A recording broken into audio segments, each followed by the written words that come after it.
Farg'ona viloyatining toza havoli so'lim go'shalarida, buyog'i Qiziltepa sanatoriyalarining qatorida qurilishi yakunlangan dam olish maskani uchun tayyor biznes.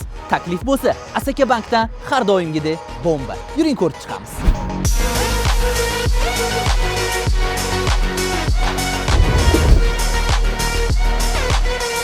Ushbu obyektning umumiy maydoni 3299 kvadrat metr, qurilish osti maydoni esa 2091 kvadrat metr tashkil qiladi. Elektr hamda suv ta'minotlari mavjud.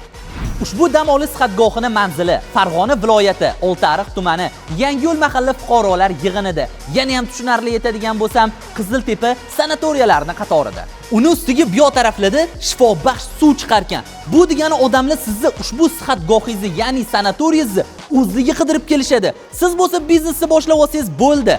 Endi Asaka bankdan taklifi bombasini eshiting. Ushbu dam olish sihatgohining umumiy qiymati 2 milliard 300 million so'm. Shoshiling, hamma yoq bu yog'i sanatoriyalar. Biznes qilsangiz zo'r bo'ladi. Ishonavering, qurib bitqizilgan obyekt. Siz boshlab olasiz, bu yog'i ketaveradi.